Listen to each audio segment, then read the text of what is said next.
Hello, my lovely listener. For you, it has been a while since I've done an interview on this podcast, which is why I am so excited for today's chat with Eva at justbeing.eva on Instagram. A couple weeks ago, Eva sent me a DM asking if she could be on the podcast to share her story as an autistic person in eating disorder recovery. From the moment we had our first Zoom call, Eva and I became best friends, which to me acts as such a beautiful reminder that you are never alone in this world. In today's episode, Eva and I share so many valuable lessons we've learned on our own journeys to recovery from eating disorders as autistic individuals, from the impact autism has in recovery, the effects of forced treatment, what food freedom and intuitive eating really looks like for autistic individuals, why autistic people may be especially sensitive to diet culture, the importance of embracing your autistic traits to fully recover from an eating disorder, and so much more. Connecting with like-minded individuals that share my same values and passions fills my heart like nothing else in this world. So if you, my lovely listener, ever want to be on this podcast, please reach out and I'd love to set up a time to talk. Right now, it's time to dive into my chat with Eva, so be sure to follow us both on Instagram at livelabelfree and at justbeing.eva and let us know what insights you took from our conversation.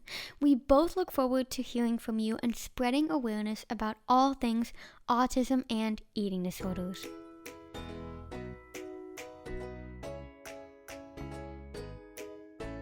Welcome to Live Label Free, the podcast where we talk about all things eating disorder recovery, autism, entrepreneurship, and so much more.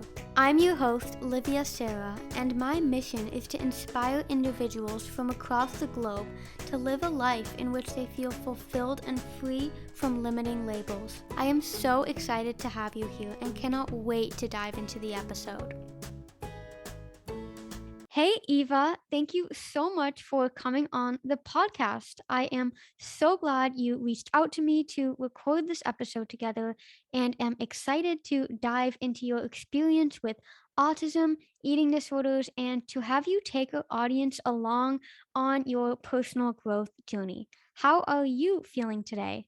Hey, I'm feeling really excited. Thank you so much for having me. I'm really looking forward to getting dived into the topics and just really nice to have a conversation with you. Yeah, absolutely. I'm so excited, and I've been excited ever since we spoke for the first time last week. Yeah, I'd like to start off by giving our listeners some background on who you are, what you do, and all that good stuff. So, would you be able to share a bit of your story with us? yeah, of course. So from a young age, I guess I felt really different. And it wasn't until maybe last year that I got an autism diagnosis. But yeah, previous to that, I got my anorexia diagnosis. But I've also had like quite a lot of other mental health struggles. So I think my account I have is a really nice place of like making me choose recovery. And yeah, as I said, I'm in a lot better place now. But yeah, I've had a long journey, but I think it's really nice to be able to connect with people like you and just have the space. Yeah, the feeling is so mutual. I always say like there's so many different sides to social media and just media and community in general. I mean, every I guess positive in life has its downside and the things that make it harder. And I think especially with social media and just being bombarded by stimuli every single day, especially as an autistic person, can make social media, I mean, very overwhelming, overstimulating, and I've often found that if I am not very conscious about my social media consumption, it totally drains me and it exhausts me like it would having an actual conversation in the real world. But at the same time, I mean, social media is so powerful, and I wouldn't know you. We wouldn't have connected, and I wouldn't have the connections and knowledge I have now were it not for connecting with so many like-minded, literally, individuals. So I think it's so important to always be very aware of your consumption with social media, and focus on like, am I getting energy out of it? And as soon as you realize you're not, it may be time to think about evaluating, and setting boundaries with social media. So kind of back to your story on autism and your eating disorder and like the diagnoses. Can you kind of give our listeners some context of when you were diagnosed with anorexia, and then what led to this diagnosis, and then also when you were diagnosed with autism and what led to that diagnosis? So I was diagnosed with anorexia in September 2020, and then I was diagnosed as autistic May 2021. So like 6 months difference is that? Okay, wow. So I had had a long waiting list for the autism assessment, obviously, because I got it done through in the UK, the NHS. So I kind of knew I might be autistic, but when I had my anorexia diagnosis, I wasn't diagnosed and I wasn't self diagnosed either. So I was already with a psychiatrist and stuff through CAMS because I was struggling with my mental health. So then they kind of like picked up on it, and yeah, I just got referred. Not as straightforward as that, but yeah, pretty much. Yeah. Well, I mean, yeah, it's never as straightforward as that. I mean, it always shocks me so much when health professionals say like you're too complex or the situation is too difficult. I'm like, Yeah, when is a mental health situation not complex? Like, can you give me an example of a simple mental health issue? yeah, exactly. Yeah, like I feel like the very definition of issue is something that we don't know how to solve. So it just, Yeah. I feel like the whole system is just such a paradox. But anyways, you said something interesting. You said I was on the waiting list for a while because I mean I suspected that I was on the spectrum. But I'm wondering because from my personal experience, I mean, I didn't know what autism was until I really started diving into it, and from reading and research, I was like, I think I'm autistic. Or at first, I thought you would say I have autism. I mean, I didn't know the difference before. So I'm kind of wondering, what kind of triggered you to look into autism, and what kind of made you realize like you think you are on the spectrum? Because I mean, growing up, you're not taught in school, this is autism and girls can have autism. We grow up with the stereotype and watching movies or TV shows that portray the stereotype of autism. So I guess yeah, that's my question: is what was kind of that trigger point for you? Yeah, so in secondary school, I really struggled, and I was unable to attend for 4 years because of undiagnosed autism and complete sensory overload and like anxiety about leaving the house and all of that stuff. So I kind of had no support for a long time. And then it wasn't until I got put to the children adolescent mental health services in called CAMS in the NHS that we kind of like figured out that I might be autistic. So they said, "Oh, I think she might be autistic." And what age were you at that point? I was 13, maybe, And how old are you now? nearly 16. Okay, got it. Yeah, so I think that's just the context is important for listeners. What you said about struggling in school really, really resonates with me so much. And now that I'm thinking about it, like I've been, as some of my Instagram followers know, I've actually started writing a book, and it's a memoir about growing up as an undiagnosed autistic person and sharing kind of my story with how my autism manifested as an eating disorder and how ultimately my mess became my message. And just thinking back to that time, really going back to literally day one of me being born, and kind of writing about every step of the way that I took to being where I am now. It's bringing up a lot about school, obviously, and friendship, and all of these difficulties I had that I didn't know were autistic traits until I'm reflecting now and looking back. And I think the power of reflection is just incredible. And I think we really, really undervalue it. And it's something that I talk about in coaching with clients a lot is reflecting and celebrating every win, because we often only realize how far we've come when we look back, on how far we've come. So I think that reflection is so important. And I'm so sorry to hear that School was so difficult growing up because I think when you don't know, when you just feel like there's something wrong with you, you're just trying to fit in. Even though we weren't meant to fit in, especially with our unique neurodivergent brains, I think that can just make life so much harder than it needs to be. So yeah, so what when you eventually did get your eating disorder diagnosis, what happened after that? I guess I was forced into recovery in quotes. So I wasn't actually forced into recovery, but I was forced into weight gain because I was under 18. Yep. I recognize it, yeah. Yeah, there was a lot of distress, I guess. But I think obviously you can have an eating disorder at any weight. But once I did get nearly weight restored, my brain became so much more like me again. And that is when I started to want to recover and actually started my recovery journey, I would say.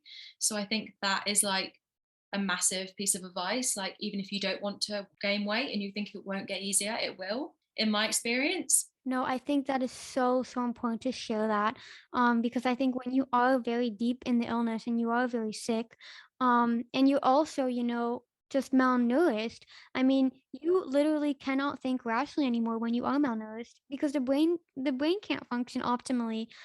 So it makes it, of course, so much harder to trust that weight gain is the path forward. And I think that's where the importance comes in of trusting your treatment team and trusting those who are saying you need to gain weight. And I always say, and I mean, this is kind of controversial, and some people are like, why are you saying that? I always say, like, you can always gain the weight and give recovery your full shot. And if a recovered life truly sucks, like, you can always go back, but you can never turn back time if you're living with an eating disorder for months, years, sometimes even decades. I mean, I have clients that have been over 50 and they've been struggling with this for literally 30 years, if not more.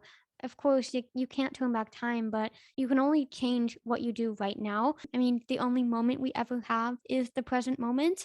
I think it's so valuable that you do share that because I think you're so right. Like, the weight gain is the hardest when you first start. But they always say is like it often gets worse before it gets better because as I gained weight and did become healthier and my brain could think more normally, I didn't feel weight gain anymore, even though I was at a higher weight. And people are like, huh, that doesn't make any sense. Like, you should feel weight gain more because now you have less weight to gain. But it's like, no, because now you realize that weight gain isn't a bad thing. I mean, it's the very reason we need to gain weight and have fat on our bodies is just to be healthy. And I think you can really only recognize what health is when you are on that journey to health and you're not stuck in an eating disorder. Have you listened to my free audio training yet? If not, you have got to get your booty over to my website right now and download the audio training, 3 Steps to Recovery from an Eating Disorder as an Autistic Person. If there is one question I get asked the most when it comes to autism and eating disorders, it's whether or not I believe it's harder for an autistic person to recover from an eating disorder. The fact that this is such a common question is really no surprise, as autistic traits are often the root cause of the disordered eating behaviors. I believe my own eating disorder was simply a manifestation of my autism. Obsessive interests, the need for predictability and routine, difficulty with change, being sensitive. As soon as you mix food and exercise into this autistic assemblage of traits, it's literally a recipe for an eating disorder. So then how does an autistic individual approach recovery from an eating disorder? Well, that is exactly what you will learn in my free audio training. While listening, you'll be guided through 3 simple steps to give you the clarity and confidence you need to use your autism to your advantage in recovery. It's like having a private coaching session with me on demand. To listen to the free training, all you have to do is head over to livelabelfree.com/ free dash audio training, and you'll be on your way to learning the skills to fully recover from an eating disorder as an autistic person. Achieving a state of full recovery from an eating disorder will be a different journey than for someone who is not autistic, but that doesn't mean it has to be harder. I did it, which means you can too. Now, let's get back to today's episode. You did say like I was forced into weight gain. A conversation we had before we started recording was about this like forced treatment. Because of course being under 18. I mean, I personally believe that I was sent in and out of treatment for over 7 years before I decided like I want to recover. And in many ways, I feel like because I was also undiagnosed autistic, I feel like the forced treatment and the force kind of yielded the opposite effect of what it was supposed to do. Because as an autistic person, I like to be in control. You know, I like to do things myself. I like to decide the rules. So it really led to a lot of rebellion, hiding food, secret exercise, you know, doing everything to manipulate the system. So I'm wondering for you if that resonates at all, and if you felt at any point in your journey that the forced treatment kind of had an opposite effect. Yeah, I mean, to certain extents, definitely. I feel like there's not enough research between autism and eating disorders. Like, I think a high percent of people who go to inpatient have basically the diagnostic criteria of an autism diagnosis, and it's just so unrecognized. Yeah, I definitely think it just wasn't done in a way that suited me. I'm not exactly sure how it could be done, but I definitely didn't have good experience with the eating disorder service. I think it's kind of confusing getting the eating disorder control and the autism control like tangled into one almost. It's like which is which. So I think that was really difficult for my family. Yeah, I think especially what you said about impatient. I mean, I am, of course, I'm writing my memoir now, but I later want to write a book specifically on the science and the research behind anorexia and autism. And something that I found very, very fascinating, and that I've learned is that it's tricky, I think, when you are malnourished and you are actively living, or rather, should I say, surviving in an eating disorder, to even diagnose the autism at all, because an anorexic brain and malnourished brain becomes an autistic brain. And that's why I think it's very difficult to look solely at an individual's current state and say, oh, they match the criteria for anorexia and autism, because when you're so malnourished, the brain mimics an autistic brain, if that makes sense. So I think when you do look further and say, could there be underlying autism, it is so, so important to look back at before the eating disorder happened and to look at the childhood. Because if someone was growing up and they were quote unquote normal and they never had any autistic traits, and then they develop an eating disorder and suddenly they want routine and they have difficulty with change and they don't want to be social and they isolate themselves and they're overstimulated, and people say, oh, it's autism. Well, it's like, no, that could just be the eating disorder, because that's what you do when you are in survival mode. Yeah, no, that's such a good point. Yeah, so I think it's just really important for our listeners. Because I do focus on the link between autism and eating disorders, I often get many questions like, I think I'm autistic, but then I always say, like, were you autistic before this, or did the autism just seem to pop up coinciding with your eating disorder? Because if that's the case, then it's most likely just the effects of starvation on the body and the brain. So yeah, so thank you for sharing kind of your experience with that system and your thoughts on that. So I'm kind of wondering, how do you feel when you got your autism diagnosis 6 months later? How do you feel that impacted your recovery from your eating disorder? So I guess I just decided to go almost like all in just before my diagnosis of autism.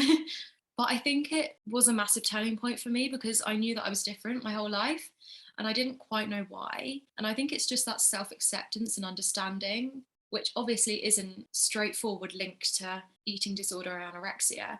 But I kind of thought I wanted to like embrace me again because for so many years I tried to hide my true self just by doing tiny things that would accumulate. And yeah, I think I just wanted to be like connect to my younger self almost. and just eat freely, and just try and live a better life. Okay, so when you eat freely, I think it's so beautiful how you say like you wanted to kind of come back to your true self, come back to your younger self, even though you know you're never going to be the person obviously you were before you got an eating disorder and before you got your diagnosis, because you're so much wiser now and stronger and braver.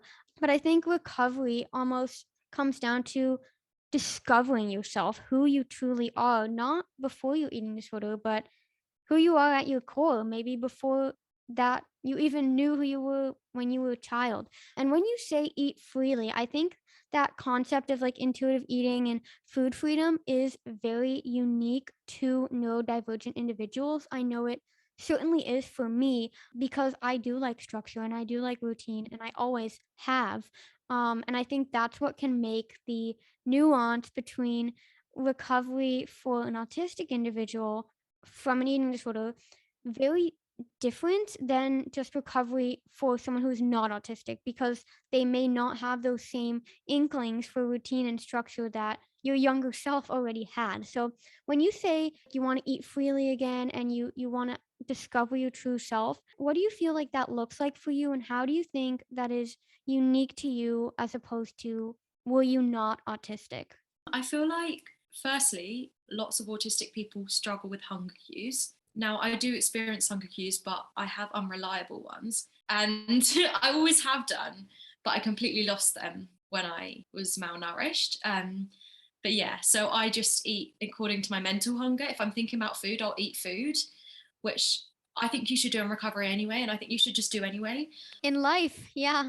Yeah, exactly. It's like if you want to live your happiest life, just eat when you want to eat. Otherwise, you're going to be thinking about it. I think that's also where that trust comes in. I think we've been so conditioned by diet culture that thinking about food doesn't actually mean we're hungry, but it's become a bad habit or it's become something we do when we're bored. But I'm like, your brain and your body don't just think about food for shits and giggles. Like, you have more important things to do. Like, we're so busy and overstimulated. Like, if your brain's priority was not to eat, you'd be thinking about your next item on your to-do list. But if you are doing your next item on your to-do list and you're constantly distracted by the fact that you really want to go eat a donut, I'm like, that means your body probably needs to donut. But then, of course, we have all this second guessing and self doubt of like, oh no, this is bad. Like, I can't, I should block this out. But then it's again like, what do you have to lose? Like,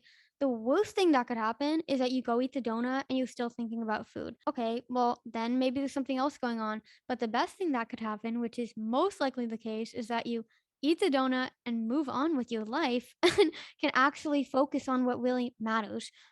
Because I always say, like, your life isn't supposed to revolve around food and exercise. Like, your life is supposed to revolve around your life and food and joyful movement rather than exercise. Like, those are things that enhance your life. Yeah, I totally agree with you. I think like we have so much more to worry about than food, and it shouldn't take over our lives. And if it is taking over our lives, it's probably because we need the food. So yeah, it's just our twisted diet culture coming in. And I think, especially for autistic individuals, we can take those things quite literally. If they say need to eat healthy, you're like, okay, I need to like cut out all sugar, for example. Yes. No, I'm so glad you brought that up, because a huge, like, very important question I wanted to ask you on this interview chat was like the effect you feel diet culture has on autistic individuals who struggle with disordered eating. Because, again, kind of back to my book, just looking back at my life growing up and really kind of reflecting on how did this eating disorder develop in the first place, and what were like the telltale autistic signs that contributed to that, were absolutely the literal thinking, and I think also the perfectionism in huge ways. Like, I remember in 5th grade, I don't know if that's how the school system is done in the UK, like how they do that with grades, because you have primary school and secondary school and everything. It's different in Holland too. But when I was in 5th grade, so just to give context, I was, I think, 11 years old, and I'm now 22 for everyone, anyone wondering. I remember learning about nutrition in school, and we were learning about like puberty and how to fuel your body. And also that year we had it was the first year that we would be like tested on our fitness levels. So we had like the beep test. I don't know if you had that too, where you have to like run and then the beeps keep getting faster. And me being an athlete, I mean, I played like all the sports you can think of as a kid. I was always running around, always climbing on everything, just full of energy. I was like, I'm an athlete, like I need to perform, like this is a competition, like I need to win this beep test. Like even though I had remembered the gym teacher saying like this isn't a competition, but I was like, oh no, it's a competition. Like I need to prove that I'm an athlete. Otherwise everyone will think I'm a fraud. And I think that was almost a mask in and of itself for me trying to prove myself, to prove that I was worthy, to prove that I wasn't a fake and I wasn't a fraud. So it was in a way I feel like masking my autism. Like, look, I do fit in. Like I'm an athlete. Like I can show you. And learning about the nutrition, of course, too. Like we were told exercise for at least 60 minutes a day, and I was like, oh well, now I have to, on the days that I don't have soccer practice, on the days I don't have gymnastics, I need to go for a run because I need to have at least 60 minutes a day. And then with the nutrition, it was like, yeah, like sugar is bad. And I was like, okay, all the baking I was doing, I mean, everything, I was like, okay, no more cookies. We're only eating bananas and toast with 100% natural peanut butter, no high fructose corn syrup, like all the things that you're taught in school. And I think for people that are not autistic, they're like, oh, whatever. Like, I'm still going to eat my chips and my cookies. This is just stupid school. But for us autistic people who are like, who also I think do live in a constant state of fear and anxiety, when we hear like you're going to develop diabetes or you're going to become overweight if you eat sugar or eat processed food or go to McDonald's or whatever, like bad things are going to happen to you. I was like, oh my gosh, like I need to do everything in my power to make sure these bad things, quote unquote, bad things don't happen. Are you ready to kick extreme hunger to the curb and finally feel satisfied in every sense of the word? Well, you are in luck because I have created the world's very first course that teaches you exactly how to beat extreme hunger and overcome all of the challenges that come with it. Whether you want to learn how to get rid of mental hunger, heal your digestive issues, accept weight gain, let go of food guilt, or all of that and more, my course, Extremely Hungry to Completely Satisfied, is the all-in-one resource I wish I had during one of the scariest periods of my life. Full of video presentations, lessons, and worksheets, my course combines scientific research with years of personal experience to yield a step-by-step framework that provides you with tangible action steps. People who have worked through the course have regained their periods, let go of food guilt, and completely shifted their mindset to come from a place of fear and scarcity to a newfound love for life, all in just 8 weeks. The best part is, I am so confident that this course is exactly what you need to achieve a life of freedom that I offer a 100% satisfaction, risk-free guarantee, meaning if you go through the course, put in the work, and don't get any results, I'll give you a full refund, no questions asked. So truly, you have nothing to lose and everything to gain.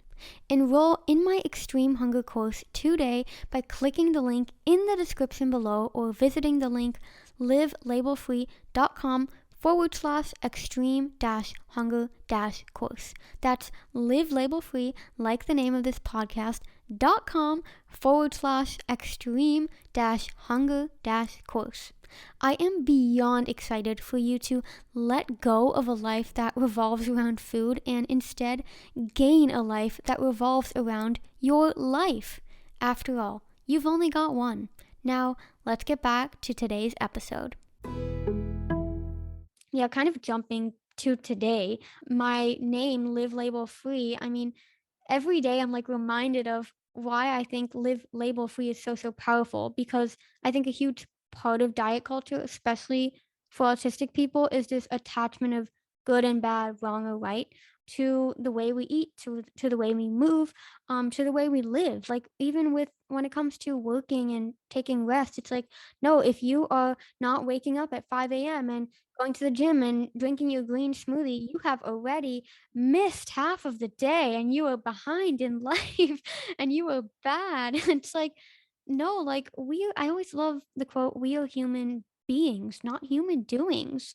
So yeah, sorry, I kind of went off and showed my own story, but I'm kind of wondering, what is your kind of when you're reflecting on your childhood and learning about nutrition and all that, and how do you feel like diet culture affected you as an autistic individual?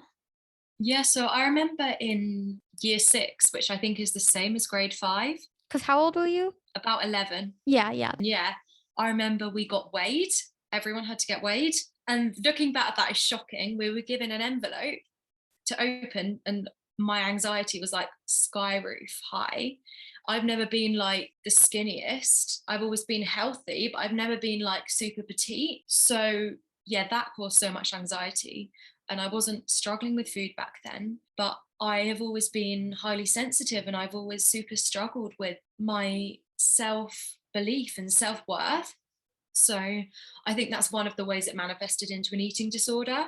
Definitely. Yeah, like wanting to prove yourself, wanting to prove that you're worthy. Yeah. And I think food and like movement are, I always say like it's not even a strange thing that people will turn to food and exercise when they feel like they want to prove themselves, because I'm like, what is something we all need to do every day, the whole day, is eat. So I'm like, that's the easiest thing to control. And I mean, some people do alcohol or drugs or turn to smoking. But I mean, food, especially when you're at the young age of 11, it's like you don't have access to drugs and alcohol and smoking.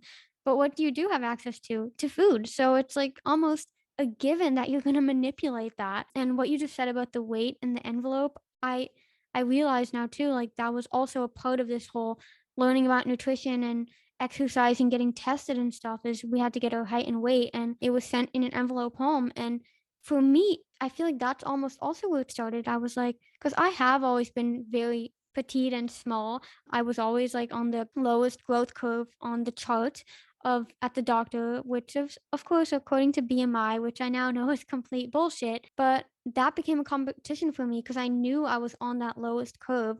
And at that point I was like, well, I have to stay here because that's where I've always been. And I think that's almost where the autistic trait of difficulty with change and sameness and yeah, things have to be a certain way. I think that's almost where that came in. And then I was like, okay, I need to make sure this weight stays low. But when you are so hyper fixated on your weight, like I feel like you will unintentionally or intentionally just lose weight, especially when you add the cutting out of sugars and cookies and all these things. And I think that's also a huge link to the reason why so many autistic people develop eating disorders, is because when you lose weight, you are signaling to your body that that's scarcity. And I think that triggers the energy deficit, and the energy deficit triggers the anorexia genes to become active.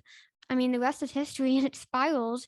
And the malnourished brain wants to cling more to routine and has more difficulty with change and becomes more overly sensitive. And I often talk about interoception, that the ability to respond and recognize our inner cues, how that's a link between eating disorders and autism, because people with autism often struggle with recognizing those inner cues, such as hunger.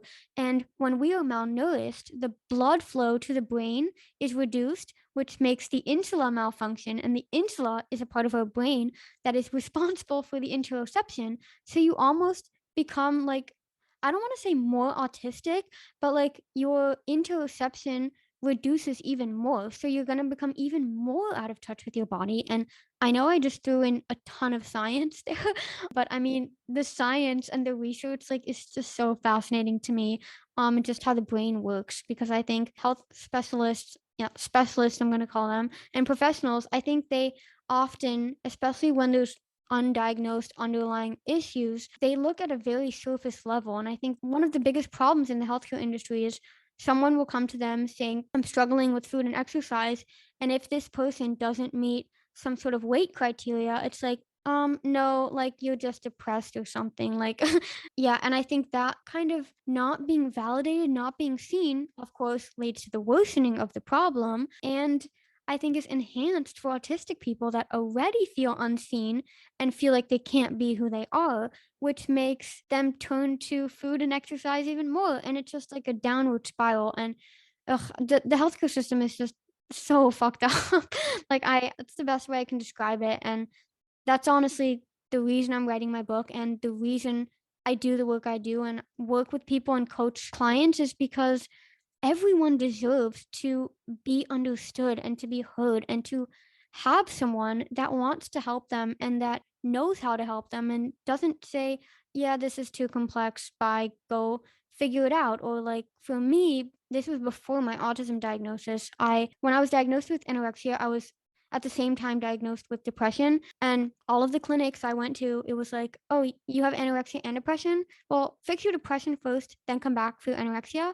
And then when we went to the eating disorder clinic, it was like, oh, well, fix your depression first. Whatever, you get the point. Like it was like fix the other thing first, and then come back. Even worse, like I feel like with autism and people thinking that autism can be treated or cured or something, it's like, no, you have to get rid of autism first and then fix your eating disorder. And I'm like, this is so problematic. And it just makes everything worse. We have this expression in Dutch. I don't know if you have it in English or in American, but it's you fall between like land and ship. Like you fall in the middle of the ocean without being given a life vest or anything, and you're just told to learn how to swim.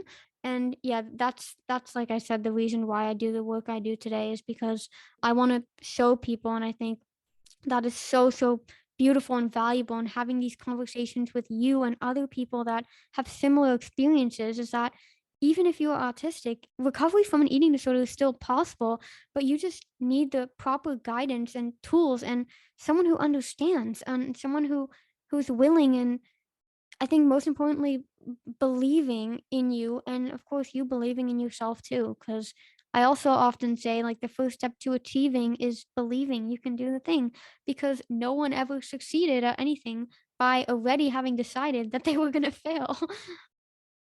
Or even like faking that you're going to believe it. Just say, what's the worst to lose? Let's do it. I know I can do this.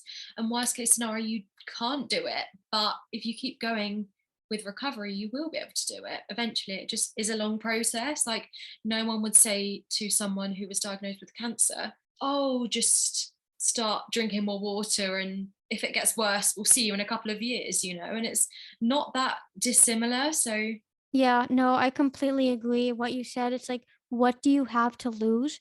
That when I realized and started asking myself that question, I was like, it's so true. Like, you know that the life you're living right now when you have an eating disorder, that life is making you miserable and it's not making you happy. So it's like it's about time you try something different. And if that doesn't work, then you try something else. But I think when we're stuck in this scarcity mindset of it's this or that, and there's nothing in between. And I think that can make recovery difficult for autistic people again, that black and white thinking, because you're like, it's this or that. And if there's nothing in between, it's like, I'd rather stay safe in what I know, which is the eating disorder. But you can only discover a life beyond your eating disorder if you fully take that leap, and if and you say, I'm going to try and swim even if I've never done it before.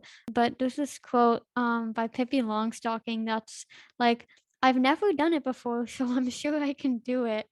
And I just love that because it's so optimistic. And like you said, even if you can't do it or it is difficult, like it's a process. And we are constantly learning. Like, even if it is difficult and you fall down, well, you know what? You just get up again and try again, or you try something else and you keep going until you get where you want to go, because life is going to go on. And staying stuck in your eating disorder isn't just going to press pause like for the next 20, 30, 40, 50 years. Like, you're just going to get older and older and throw your life away if you are staying sick. Yeah.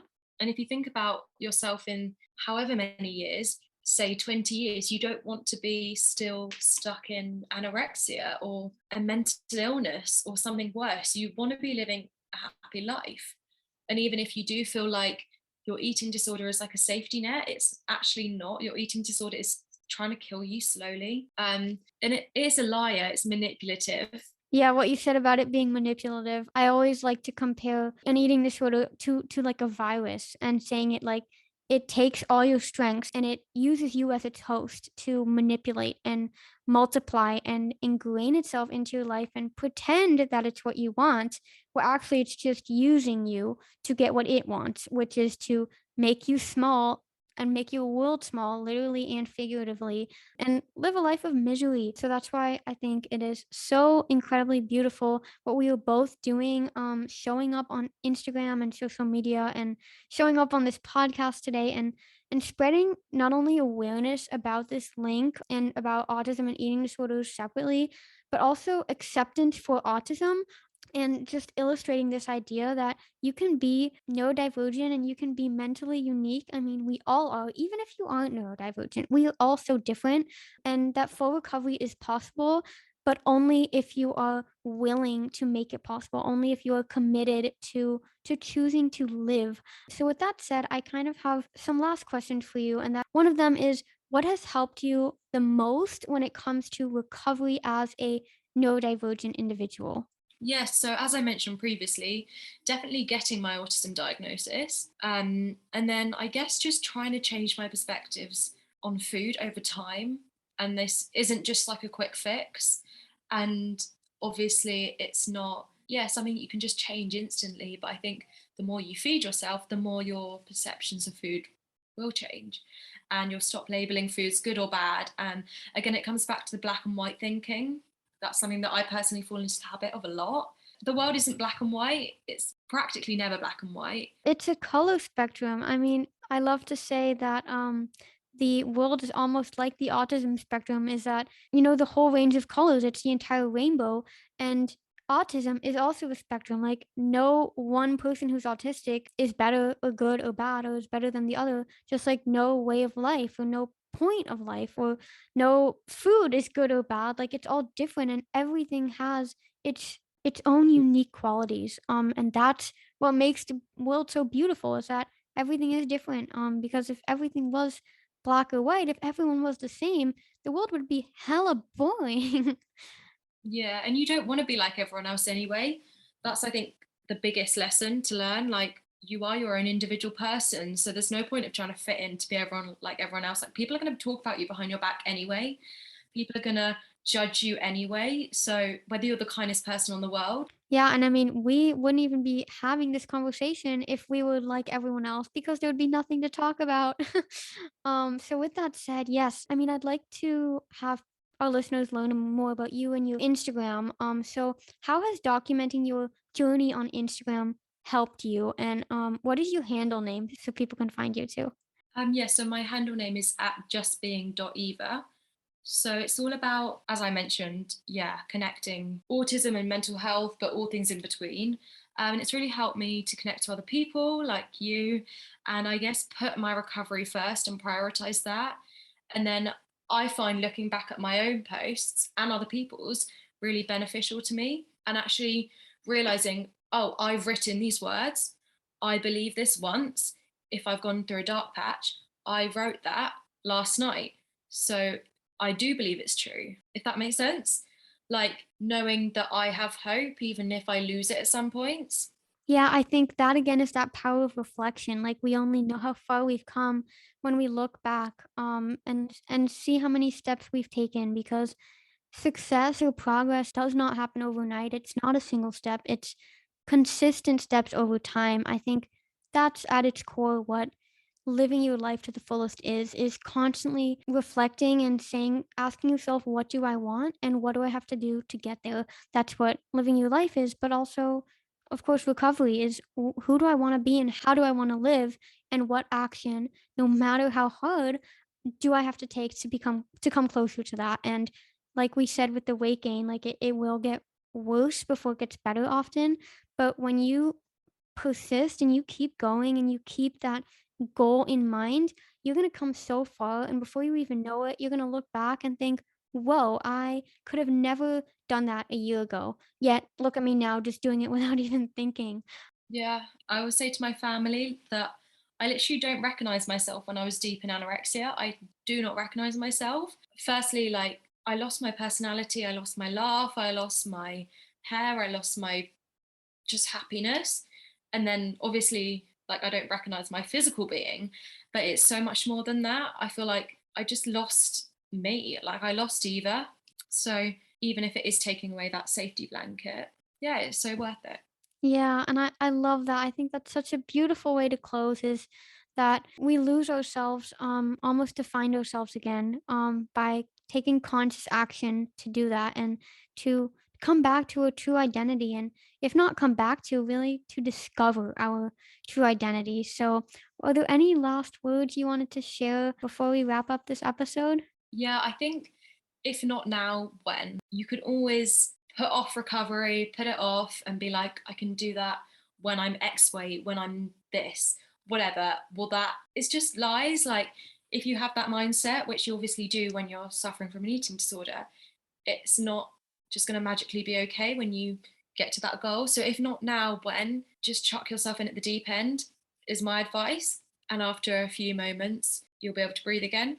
I love that so, so much. Thank you. That was absolutely beautiful. Yes. Eva, it was such a delight speaking with you today. And I have no doubt my audience will be just as delighted to listen to this conversation that is just so, so packed with value. I mean, it was so nice speaking with you. And I just really, really love connecting. So if our listeners do want to learn more about you or get in touch with you, what would be the best way to do so? Yeah, I think just check out my Instagram. Slide into the DM. Yeah. Yeah, but yeah, as I said, thank you so much for having me. Your account is amazing, and you're changing lives, literally. So it really meant a lot to have me on this podcast. Thank you. That truly means the absolute world to me. Well, thank you, Eva, for coming on the podcast. And to whoever's listening, thank you for listening. Be sure to send me and Eva a DM. So Eva gave her handle name. My handle name is obviously Live Label Free. And we look forward to having you join in on the conversation because I think there's nothing more valuable than connecting with people who share the same values.